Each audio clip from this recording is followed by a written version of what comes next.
Bismillahirrahmanirrahim. Assalamu alaikum, dear students. I'm your mentor, Myra Qureshi, and I welcome all of you to this class. So, previous class में हम मौजूद थे कि आप सब लोग previous classes का हिस्सा रहे हैं. Then wonderful, because we are going to do a little revision and then we'll get started. So, आज की class में हम क्या करने वाले हैं? In today's class, we are going to be learning a very important skill which is needed by every person who wants to communicate or who is intended to communicate outside. So आप अपने work places पर, अपने schools and universities में जहां पर भी बाहर जाकर आपने communicate करनी होती है, the first thing that you do is to introduce yourself. So in today's class, we are going to be learning, inshallah, how to introduce yourself in a professional way. What are the sentences, what are the things that you need to take care of, that you need to address, that you need to talk about or discuss in your first introduction to any place or to any person in a formal setting especially. Other than that, we are going to be talking about some other essential things, some other essential aspects to make a good impression of yourself. So we are going to be actually looking after on all those things which you need to master the first impression of yours, to make a very good impression of yours. So we are going to do that first. Secondly, there are some vocabulary phrases which we are going to learn, which will improve your conversation. These are some vocabulary words which are used in daily conversations by you, so we are going to learn them as well. And the third, grammar topic, final but the most interesting one, the most important one, is imperative sentences, which we are going to learn today. We are going to practice it today. So imperative sentences क्या होते हैं? Grammar में अपने आप को किसी भी शख्स के साथ बातचीत करते वक्त जब आपने कमांड देनी होती है, एडवाइस देनी होती है, किसी से रिक्वेस्ट करना होता है, तो this is the structure which we follow. Imperative sentence is the structure that we follow. Okay, so before starting out, a बहुत simple question: is my screen visible? Am I clearly audible to all of you? Because I will be asking you questions, so it's important. Can you hear me clearly? Loud and clear. Very good. Thank you very much, everyone. Communicative aspect of grammar क्या होता है? Communicative aspect of grammar, grammar का वो aspect होता है जिसमें आपके कुछ असेंशियल टॉपिक्स को ग्रामर में डिस्कस किया जाता है. ग्रामर के सिर्फ वही टॉपिक्स जिनको आपने स्पोकन में यूज करना है, कन्वर्सेशंस में यूज करना है, अपने आप को इंट्रोड्यूस करते वक्त, बातचीत करते वक्त इस्तेमाल करना है, स्पोकन इंग्लिश में खास तौर पे इस्तेमाल करना है, हम सिर्फ उन्हीं को डिस्कस करते हैं. इंपेरेटिव सेंटेंसेस उसका एक बहुत अहम हिस्सा है जो आज हम कवर करने वाले हैं. चीजें हैं जिनका हमने ख्याल रखना होता है जब भी हमने अपने आप को इंट्रोड्यूस करना होता है किसी प्रोफेशनल सेटिंग में. हमारे पास दो तरह की सेटिंग्स होती हैं. कितनी तरह की सेटिंग होती है? दो तरह की सेटिंग होती है जिसमें हम बातचीत करते हैं, किसी से इंटरेक्ट करते हैं. So we have a formal and an informal setting. We have a formal and an informal setting. ठीक है, सो एक होती है फॉर्मल सेटिंग और एक होती है इनफॉर्मल सेटिंग. पहले इनफॉर्मल सेटिंग को डिस्कस कर लेते हैं. बड़ी आसान, एक ऐसी सेटिंग जिसमें आप अपने दोस्त अहबाब से बात कर सकते हैं, फैमिली से बात कर सकते हैं, फ्रेंडली बात कर सकते हैं. सबसे अहम चीज, आप फ्रेंडली बात कर सकते हैं without controlling on yourself, without controlling और विदाउट थिंकिंग और giving a second thought to the sentence that you're using in your conversation. आप informal setting में बातचीत करते हैं, बातचीत कंटिन्यू करते हैं. So either आपके दोस्त हैं जिनसे आप बात कर रहे हैं, either आपके रिश्तेदार हैं जिनसे आप बात कर रहे हैं, either आपके बेस्ट फ्रेंड्स हैं, आपकी फैमिली है. So जब आप उनसे कोई चीज डिस्कस कर रहे होते हैं तो you never think it through when you're saying, right? So informal setting में friendly way में बात करते हैं. ठीक है. Opposite to this setting, we have a formal setting where we have to be respectful no matter what. आपको respectful रहना है, आपको polite रहना है, आपके जिन words का choice of words होना चाहिए, it should be wise as well. So choice of words जो है वो formal होना चाहिए, वो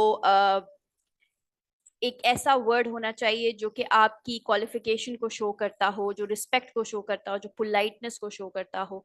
ठीक है. सो फॉर्मल सेटिंग्स में आप कहाँ कहाँ मौजूद हो सकते हैं? इनफॉर्मल सेटिंग्स आप स्कूल्स या यूनिवर्सिटीज में बात कर रहे होते हैं, अपने एकेडेमिया में, यूनिवर्सिटीज में बात कर रहे होते हैं, आप अपनी वर्क प्लेसेस पे होते हैं, अपने ऑफिसेस में होते हैं, सो फॉर्मल सेटिंग्स ये होती हैं, उसमें रिसीवर और स्पीकर दोनों कौन कौन हो सकते हैं. So if you are the speaker, तो आपके रिसीवर कौन होंगे, आपकी बात को सुनने वाले कौन होंगे, वो आपके मैनेजर हो सकते हैं, वो आपके हेड मास्टर हो सकते हैं, वो आपके प्रिंसिपल हो सकते हैं, वो आपके बॉस हो सकते हैं, वो आपके सीईओ हो सकते हैं, वो आपके मैनेजर हो सकते हैं.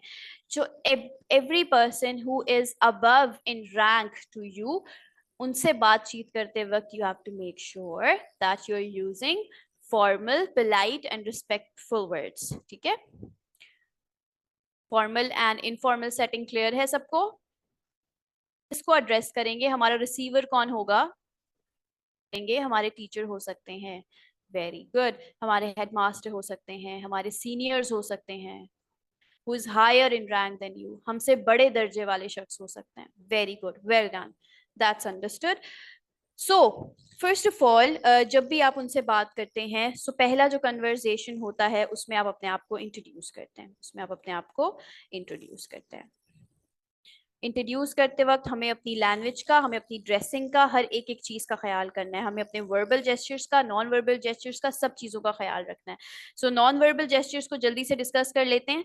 For example, if you are sitting in front of somebody, जो आपका इंटरव्यू ले रहे हैं, जिनको इंट्रोडक्शन दे रहे हैं, आइदर यू आर स्टैंडिंग और sitting, make sure that your body language is confident, यानी आप स्ट्रॉन्ग परसीव हो रहे हैं उनके सामने. सो आप लोग अपना इंप्रेशन ऐसे बनाएंगे that your hands are not shaking. आप योर फोरहेड, आपके जो टेम्पल्स हैं, वो अक्सर ऐसा होता है ना कि when you are confuse, you are nervous, तो आपके जो इंप्रेशंस है, एक्सप्रेशंस है, वो बदल जाते हैं. So you need to take hold of your expressions. ठीक है, you need to tell yourself 5 times that you are worthy of this position, that you're worthy of this positions, you're strong and you're confident, you're strong and you're confident, and in this way you will be able to master the expressions. So आप अपने expressions को strong दिखाने में कामयाब हो जाएंगे by saying these affirmations bar bar. Affirmations क्या होती है, पॉजिटिव बातें जब हम अपने आप को कहते हैं तो साइकोलॉजिकली हमारा दिमाग समझ जाता है कि इस सिचुएशन को वो हैंडल कर लेगा. So you need to train your mind that you are worthy of this place, that is why they have called you here. तो कंफ्यूज नहीं होना, बी स्ट्रॉन्ग, बी फर्म, और अपनी बॉडी पर काबू रखेंगे. You will not be shaking your head बार बार. अगर कोई आपसे बात कर रहा है तो कॉन्स्टेंटली आपने उनकी आंखों में आंखें डाल के बात करनी है, कॉन्फिडेंटली, नीचे नहीं देखना, बिल्कुल भी अपने आप को लूज नहीं दिखाना इन एनी वे.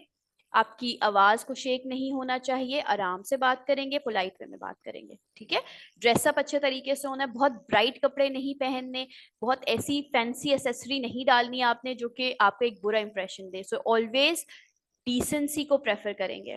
ठीक है, ये तो हो गई वो नॉन वर्बल बातें या वो वाली चीजें जो आउटसाइड द वर्बल स्पेस हैं. अब हम बात करेंगे अपने इंट्रोडक्शन की. सो प्रोफेशनली जब आप अपने आप को इंट्रोड्यूस करने वाले हैं तो सबसे पहले आपने अपने ग्रीटिंग से स्टार्ट करना होता है. ठीक है, सो जब भी आपने अपने आप को इंट्रोड्यूस करना है तो जो पहला पॉइंट हमारा है जो हम कवर करते हैं वो ग्रीटिंग्स होता है. ग्रीटिंग्स मीन सलाम पेश करना, सलाम करना, किसी से मिलना अच्छे तरीके से. सो हेलो, हम स्टार्ट करेंगे हेलो से. हेलो सर और मैडम, जिनको भी आप एड्रेस कर रहे हैं जेंडर वाइज. ठीक है, टाइम के वाइज आप उनको ग्रीट करेंगे. फॉर एग्जाम्पल, अगर मॉर्निंग है तो you will be saying good morning. 12 बजे के बाद good afternoon, and then good evening अगर 4 से 5 का वक्त है तो. So good morning sir, madam, good morning. Then comes your name. अब क्या आएगा, अब बारी आएगी आपके नेम की. अब हम क्या करेंगे, नेम, अपने आप अपना नाम बताएंगे. So what is your name. My name is Sara for example. My name is Sara and I am thankful to you. या थोड़ा सा अच्छा वर्ड ले लेते हैं. I am delighted. I am delighted to be here. So सबसे पहले greetings, good morning, and then you have to tell your name nicely. My name is Sara with a nice smile, and then I'm thankful. आप उनको gratefulness show करेंगे that you're thankful to be here. You're delighted to be here. आपको बहुत खुशी है कि उन्होंने आपको यहाँ पर आज इनवाइट किया है आपको इंटरव्यू लेने के लिए. ठीक है, उसके बाद आप अपनी स्किल्स के बारे में बात करेंगे. After the name comes the skills. आप अपनी स्किल्स के बारे में बात करेंगे। सो आपकी स्किल्स क्या हैं? आप एक मार्केटर हैं, आप एक टीचर हैं, आप एक राइटर हैं, आप किसी एजेंसी में काम करना चाहते हैं, आप इंग्लिश स्पोकन के बलबूते पर यहाँ हैं, तो इट मीन्स कि आपको कन्वर्जेशंस करनी है। इधर आप कॉल सेंटर में जॉब कर रहे हैं, वॉइस ओवर आर्टिस्ट के तौर पर आपको बुलाया गया है। सो जो भी आपका स्किल है वो आपने यहाँ पर मेंशन करना है। So I am a marketer by profession. I am currently based in, जो भी सिटी है आपका उसको आप यहाँ पे मेंशन कर देंगे। लाहौर, इस्लामाबाद, कराची, गुजरावाला, सरगोदा, जिस भी सिटी से आप बिलोंग करते हैं आप यहाँ पर अपनी सिटी को मेंशन करेंगे आफ्टर टेलिंग द स्किल्स। ठीक है, ओके। यहाँ पे छोटी सी कंफ्यूजन आ जाती है।